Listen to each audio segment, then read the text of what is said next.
5 seconds to go. Start. Sir, I beg to move that the bill to provide for the payment of equal remuneration to men and women workers and for the prevention of discrimination on the ground of sex against women in the matter of employment and for matters connected therewith or incidental thereto be taken into consideration.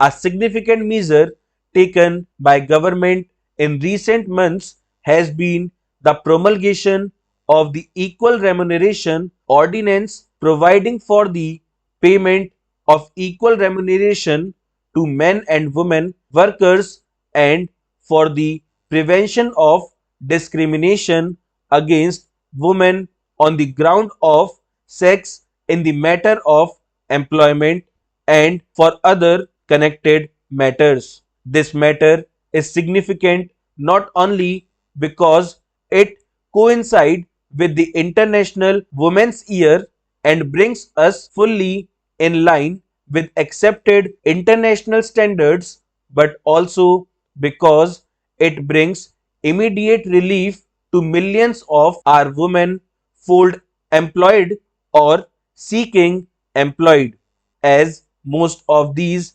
women belong to the weaker sections of the community and are largely employed in agriculture and unorganized sector of industry.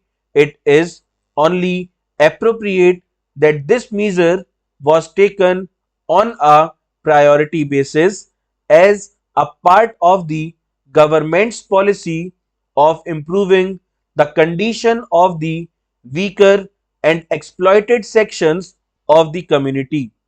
Although we in India have always held our women in high regard and given them a position of importance in society, their contribution to the economic life of the community has been fully appreciated, but a radical change in attitudes has been brought about by the nation's struggle for independence. India, women by their active participation in the country's struggle for independence have earned their rightful place in the community and won their legal rights without the need for any aggressive movement. Their claim for a position of complete equality in law was justified in terms of their significant contribution to the cause of the country freedom. It was fully recognized by the founding fathers of the Indian Republic. The Indian Constitution provides the right of equal opportunity for employed men and women without distinction. Article 15 of the Constitution prohibits any discrimination on grounds of sex, and Article 39 or our Constitution of India envisages that the state shall direct its polity amongst other things towards securing that there is equal pay for equal work for both men and women. India also ratified the International Labour Organization Convention concerning equal remuneration for women. The Act does not specifically provide that wages to be paid to men and women workers should be equal. Consequently, different rates of wages were laid down in several cases at the time of initial fixation of minimum wages. Besides, there is no restriction on the fixation of different rates of wages for men and women in the sectors not covered as a result of bipartite or tripartite negotiations or arbitrations. Awards could be different for men and women for similar jobs. While over the years there has been some narrowing down of the difference in wages of men and women workers.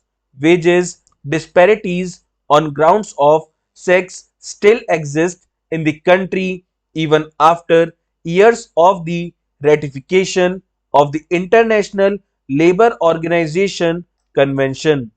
The National Commission on Labour, while noting that the fixation of statutory minimum wages has tended to narrow the gap between men and women, observed that wages discrimination between men and women still prevails in certain sectors like agriculture and unorganized industries. The Committee on Status of Women in India also strongly recommended legislative action in this regard to provide for equal pay for equal work. Honorable members of this august House have on several occasions expressed their feelings on this matter and have urged immediate and effective remedial action. The matter was discussed at the 25th session of the Labour Ministers' Conference held in September last year. It was unanimously agreed that the states which had not so far implemented fully the International Labour Organization Convention, both in letter and spirit, should do so by taking appropriate measure to fix wages accordingly to occupations within a period of 3 months by not later than 6 months. It was also suggested that statutory provision be made to prevent bipartite agreements fixing different wages rates for men and women workers to give effect to the constitutional provision as well as ensure stricter conformity to the International Labour Organization Convention. The Equal Remuneration Ordinance was promulgated by the President.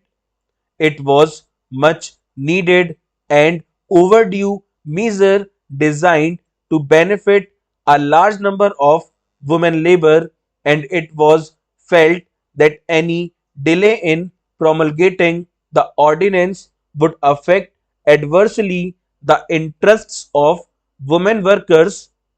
It was also felt that it will be in the fitness of things to bring forward this measure to implement the provision of the Constitution in the year 2012, which was being celebrated as the International Labour Year.